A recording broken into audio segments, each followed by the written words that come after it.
दोस्तों, बॉलीवुड एक्टर मनोज कुमार अब इस दुनिया में नहीं रहे। एक्टर और फिल्म डायरेक्टर मनोज कुमार का 87 वर्ष की आयु में निधन हो गया है।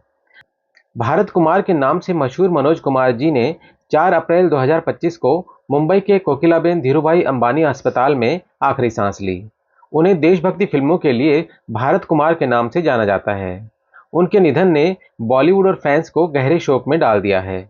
परिवार की तरफ से हेल्थ इश्यूज पर अब तक कोई आधिकारिक बयान तो नहीं आया है, मगर कहा जा रहा है कि वृद्धावस्था से जुड़ी समस्याओं की वजह से उनकी जान गई है। मनोज कुमार लंबे समय से फिल्म इंडस्ट्री से दूर थे और अपने अंतिम दिनों में स्वास्थ्य चुनौतियों का सामना कर रहे थे। आज का हमारा बायोग्राफी वीडियो मनोज जी को डेडिकेटेड है। तो चलिए शुरू करते हैं आज का वीडियो। दोस्तों, जरा कल्पना कीजिए कि आप सन 47 में भारत पाकिस्तान के बंटवारे के बाद 10 साल की उम्र में अपने परिवार के साथ दिल्ली के एक रेफ्यूजी कैंप में रह रहे हों, पर ऐसे मुश्किल हालात में भी आप अपने मन में एक नन्हा सा ख्वाब संजो लेते हैं कि आप एक दिन फिल्मों में हीरो बनोगे।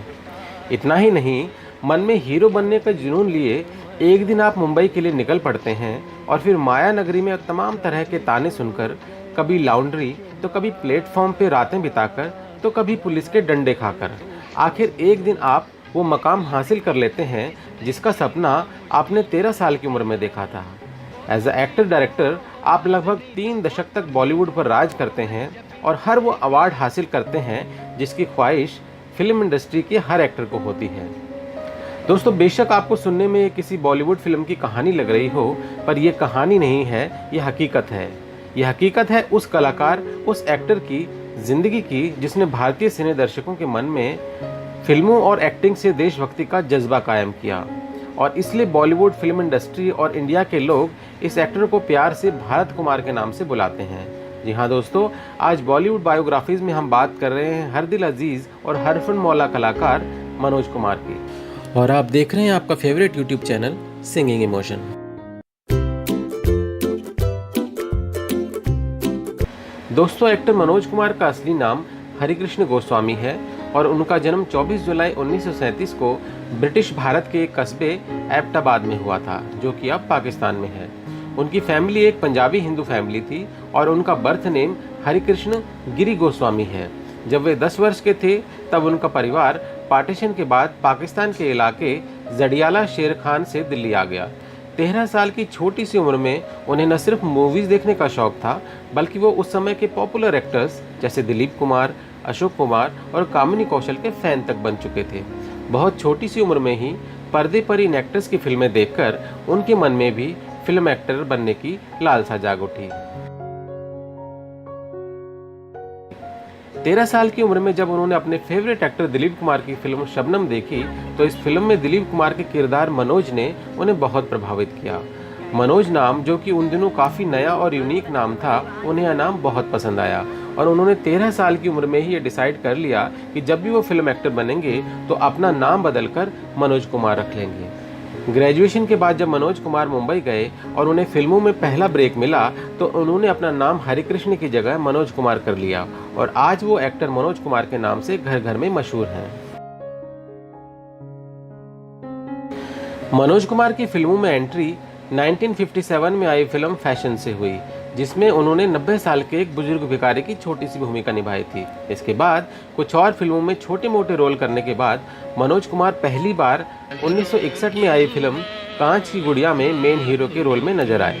इसी साल उन्हें हीरो के रूप में कुछ और फिल्में मिली, पर इनमें से कोई भी फिल्म पर्दे पर कुछ खास नहीं कर पाई। एक हीरो के रूप में उनकी पहली सिल्वर जुबली हिट फिल्म थी 1962 में माला सिन्हा के साथ आई उनकी फिल्म हरियाली और रास्ता। इसके बाद उनकी मूवीज़ जैसे शादी, डॉक्टर विद्या और गृहस्थी ने बॉक्स ऑफिस पर ठीक ठाक बिजनेस किया। 1964 में आई राज खोसला की सुपरहिट थ्रिलर फिल्म वो कौन थी मनोज कुमार के करियर की एक और माइलस्टोन मूवी रही, जिससे कि एक एक्टर के रूप में उनकी मजबूत पहचान बनी।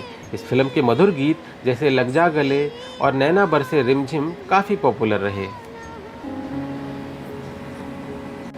1965 का साल मनोज कुमार के लिए एक एक्टर के रूप में बहुत बड़ा साल रहा।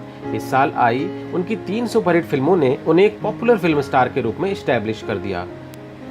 साल 1965 में आई उनकी ये 3 ब्लॉकबस्टर मूवीज़ थी।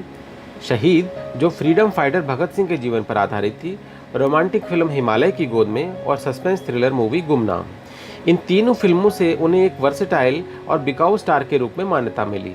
एक एक्टर के रूप में मनोज कुमार की सफलता का सिलसिला साल 1966 में भी दो बदन और सावन की घटा जैसी सुपरहिट फिल्मों के साथ बदस्तूर जारी रहा। 1965 में आई मनोज कुमार की देशभक्ति फिल्म शहीद को आलोचकों के साथ साथ भारत के तत्कालीन प्रधानमंत्री लाल बहादुर शास्त्री से भी बहुत पॉजिटिव रिस्पांस मिला और यह फिल्म बॉक्स ऑफिस पर सुपरहिट रही। 1965 का ये वही साल था जब भारत पाकिस्तान युद्ध हुआ था। एक इंटरव्यू में एक्टर मनोज कुमार बताते हैं कि 1965 में प्रधानमंत्री लाल बहादुर शास्त्री भगत सिंह की ज़िंदगी पर बनी मेरी फिल्म शहीद के प्रीमियर पर आए और उन्हें यह फिल्म बहुत पसंद आई। उन्होंने कहा कि मनोज ने इस फिल्म से मुझे मेरे बचपन की याद दिला दी। अगले दिन उन्होंने मुझे चाय पर बुलाया और कहा कि मेरा एक नारा है, जय जवान जय किसान, क्या इस थीम पर कोई फिल्म बन सकती है? मनोज कहते हैं कि शास्त्री जी की बात सुनकर मेरे अंदर एक उत्साह का संचार हुआ और उनका आशीर्वाद लेकर ट्रेन से मुंबई वापस लौटते हुए 24 घंटे के अंदर ही मैंने फिल्म उपकार की स्क्रिप्ट लिख डाली। मनोज कहते हैं कि इस तरह शास्त्री जी की प्रेरणा से फिल्म उपकार बनी, जो 1967 में रिलीज हुई। इस फिल्म में मनोज कुमार के अलावा प्राण और प्रेम चोपड़ा का भी इम्पोर्टेंट रोल था। पर दुर्भाग्य से इस फिल्म की रिलीज से पहले ही 1966 में लाल बहादुर शास्त्री जी का निधन हो गया और उनके नारे जय जवान जय किसान की थीम पर बनी फिल्म देखने का उनका सपना अधूरा रह गया। बहरहाल अगले ही साल 1967 में फिल्म रिलीज हुई और फिल्म उपकार उस वर्ष बॉक्स ऑफिस चार्ट में टॉप पर रही और ऑल टाइम ब्लॉकबस्टर बनकर उभरी। इस फिल्म ने best film, best director, best story के अलावा 7 फिल्म फेयर अवार्ड जीते और साथ ही national award for second best film भी जीता। इस फिल्म का संगीत भी बेहद सफल रहा। विशेष रूप से गीत मेरे देश की धरती सोना उगले आज भी 26 जनवरी और 15 अगस्त जैसे इंपॉर्टेंट डेज पर अक्सर बजाया जाता है। देशभक्ति फिल्मों के साथ साथ मनोज कुमार ने रोमांटिक फिल्म्स में भी सफलता का सिलसिला जारी रखा और 1968 में पत्थर के सनम और नीलकमल जैसी क्लासिक हिट फिल्में दी। एक इंटरव्यू में एक्टर मनोज कुमार ने राजेश खन्ना और उनके बीच का एक दिलचस्प वाकया शेयर किया और बताया कि कैसे वो और राजेश खन्ना एक बार एक मूवी में साथ काम करते करते रह गए। ये किस्सा है फिल्म उपकार की मेकिंग का, जब मनोज कुमार फिल्म उपकार में अपने छोटे भाई का रोल निभाने के लिए किसी नए एक्टर की तलाश कर रहे थे। उसी दौरान उनके असिस्टेंट ने उनकी मुलाकात राजेश खन्ना से कराई, जो कि उस समय इंडस्ट्री में नए थे और स्टार एक्टर नहीं बने थे। मनोज कुमार उस दौर में एक कामयाब एक्टर के तौर पर जाने जाते थे और फिल्म उपकार से वो पहली बार डायरेक्शन में हाथ आजमाने जा रहे थे। दूसरी तरफ राजेश खन्ना, जो फिल्म इंडस्ट्री में अपनी पहचान बनाने के लिए बेताब थे, उपकार फिल्म में उनके रोल में नेगेटिव शेड्स होने के बावजूद मनोज कुमार के साथ काम करने को तैयार हो गए और मनोज ने उन्हें गानों की रिकॉर्डिंग से लेकर फिल्म से जुड़ी हर चीज़ में शामिल करना शुरू कर दिया। पर तभी कुछ ऐसा व्यवधान आया जिसकी कल्पना किसी ने भी नहीं की थी।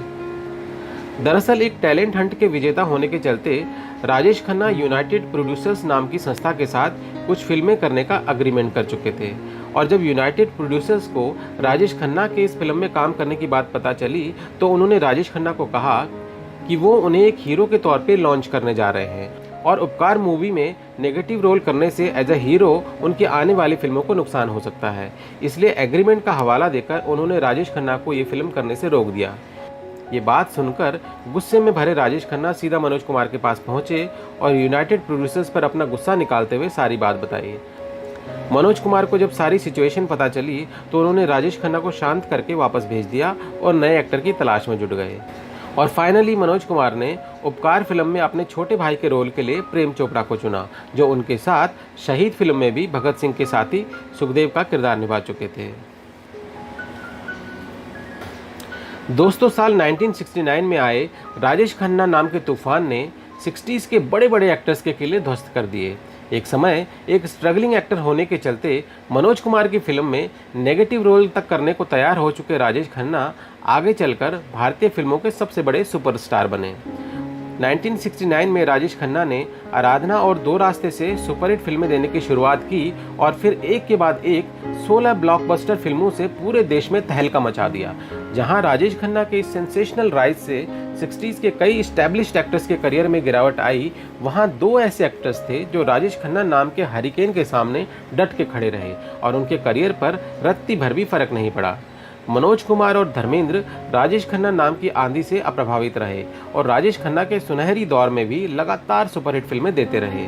मनोज कुमार ने राजेश खन्ना के दौर में भी कई हिट फिल्में दी, जैसे पूरब और पश्चिम, रोटी कपड़ा और मकान, बलिदान, सन्यासी, शोर, 10 नंबरी इत्यादि। 1970 में आई मनोज कुमार की देशभक्ति फिल्म पूरब और पश्चिम में ईस्ट और वेस्ट के कल्चर का कंपैरिजन था। साथ ही इस फिल्म ने एनआरआई इंडियंस के हिप्पी लाइफस्टाइल पर भी सवाल उठाया। ये फिल्म भारत और विदेश दोनों जगह एक मेगा ब्लॉकबस्टर साबित हुई। यूके में ये फिल्म 1971 में रिलीज हुई और लंदन में 50 वीक से भी अधिक समय तक चली और एक नया रिकॉर्ड बनाया।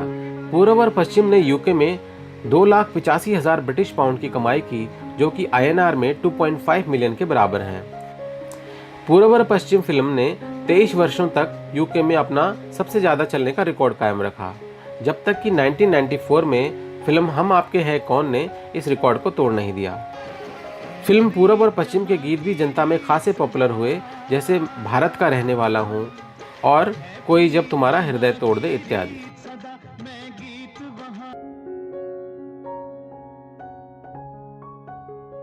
दोस्तों, मनोज कुमार मूवीज़ में अपने काम और प्रेजेंटेशन को लेकर कितने परफेक्शनिस्ट थे, इस बात का उदाहरण इस छोटी सी घटना से मिलता है। ये वाक़या उस वक्त का है जब फिल्म आदमी के गीतों की रिकॉर्डिंग चल रही थी। लव ट्रायंगल पर बेस्ड इस फिल्म में मनोज कुमार और उनके आइडल दिलीप कुमार दोनों ने दो दोस्तों का रोल निभाया था। इस फिल्म का एक गीत कैसी हसीन आज बहारों की रात है मोहम्मद रफ़ी और तलत महमूद ने गाया था और पर्दे पर यह गीत मोहम्मद रफ़ी की आवाज़ में दिलीप कुमार को गाना था और तलत महमूद की आवाज़ मनोज कुमार को दी गई थी। संगीतकार नौशाद द्वारा संगीतबद्ध ये खूबसूरत गीत दोनों गायकों द्वारा हाई पिच पर बहुत खूबसूरती से गाया गया था, पर जब गीत रिकॉर्ड हुआ तो मनोज कुमार को उनके लिए तलत महमूद का गाया हुआ वर्जन पसंद नहीं आया। उन्हें लगा कि तलत साहब की आवाज़ हाई पिच पर रफ़ी साहब के मुकाबले थोड़ा 19 है और पर्दे पर गाने में उनकी सिचुएशन को शायद जस्टिफाई न कर पाए, इसलिए उन्होंने इस गीत में तलत साहब के वर्जन को दोबारा किसी और की आवाज़ में रिकॉर्ड करने की गुजारिश की। अब ये मुश्किल गाना किससे गवाया जाए, जब ये सवाल खड़ा हुआ तो मोहम्मद रफ़ी ने नौशाद जी को महेंद्र कपूर का नाम सुझाया। यूँ तो मोहम्मद रफ़ी और महेंद्र कपूर का गुरु चेले का संबंध था, पर दोनों ने यह तय कर रखा था कि वो किसी भी तरह के कॉन्फ्लिक्ट या कंपैरिजन से बचने के लिए एक साथ गीत नहीं गाएंगे। पर सिचुएशन की डिमांड को देखते हुए महेंद्र कपूर को ये गीत गाना पड़ रहा था, पर महेंद्र कपूर भी उसूलों के पक्के थे, इसलिए उन्होंने ये गीत गाने से पहले तलत महमूद को फ़ोन किया और उनसे पूछा कि अगर मैं आपका गाया हुआ ये गीत दोबारा रिकॉर्ड कर लूँ तो आपको कोई एतराज़ तो नहीं। तलत महमूद के हामी भरने पर ही महेंद्र कपूर ने ये गीत रिकॉर्ड किया और ये क्लासिकल गीत आज एक मेलोडियस जेम के तौर पर यूट्यूब पर मौजूद है। ये गीत सुनकर आपको महसूस होगा कि उस दौर में संगीत और गायकी के क्षेत्र में क्या लाजवाब टैलेंट मौजूद था, जो आज शायद मिसिंग है। सन 2007 में पूरी बॉलीवुड इंडस्ट्री सकते में आ गई जब वेटरन एक्टर मनोज कुमार ने शाहरुख खान और फराह खान पर डिफेमेशन यानी कि मानहानि का कोर्ट केस कर दिया। दरअसल 2007 में आई शाहरुख और फराह की फिल्म ओम शांति ओम में हीरो शाहरुख खान को मनोज कुमार होने का नाटक करते हुए दिखाया गया था, ताकि वह अपने चेहरे पर हाथ रखकर फिल्म के प्रीमियर में घुस जाएं। और फिर फिल्म में एक्टर मनोज कुमार का कैरेक्टर प्ले कर रहे आर्टिस्ट को सिक्योरिटी गार्ड से मार खाते दिखाया गया था। इस सीन पर आपत्ति जताते हुए मनोज कुमार ने मानहानि का मुकदमा दायर किया था। शाहरुख खान ने मनोज कुमार से माफ़ी मांगी और फिल्म से ये सीन डिलीट करने पर अग्री हो गए, पर मनोज कुमार ने 2013 में फिर से ये कहते हुए कोर्ट केस किया कि शाहरुख के माफ़ी मांगने और सीन डिलीट करने का वादा करने के बाद भी ओम शांति ओम को जापान में इस सीन के साथ ही रिलीज़ कर दिया गया। पर बाद में मनोज कुमार ने यह कहते हुए मुकदमा वापस ले लिया कि उन्होंने शाहरुख खान और फराह खान को सेंस ऑफ रिस्पॉन्सिबिलिटी का एहसास कराने के लिए केस किया था, लेकिन ऐसा नहीं हो पाया, इसलिए इस मुकदमे का कोई फायदा नहीं। अर्ली 70s में आई मनोज कुमार की फिल्में शोर और बेईमान भी उनके करियर की यादगार फिल्में रही। फिल्म बेईमान में अपने प्रदर्शन के लिए मनोज कुमार ने बेस्ट एक्टर का पहला और एकमात्र फिल्म फेयर अवार्ड जीता। साथ ही शोर फिल्म में बेस्ट एडिटिंग के लिए फिल्म फेयर पुरस्कार भी जीता। मनोज कुमार डिफरेंट कैटेगरीज में 7 फिल्म फेयर अवार्ड्स के अलावा एक नेशनल अवार्ड भी जीत चुके हैं। भारतीय सिनेमा और कला में उनके योगदान के लिए उन्हें भारत सरकार द्वारा 1992 में पद्मश्री और 2016 में दादा साहब फाल्के पुरस्कार से सम्मानित किया गया था।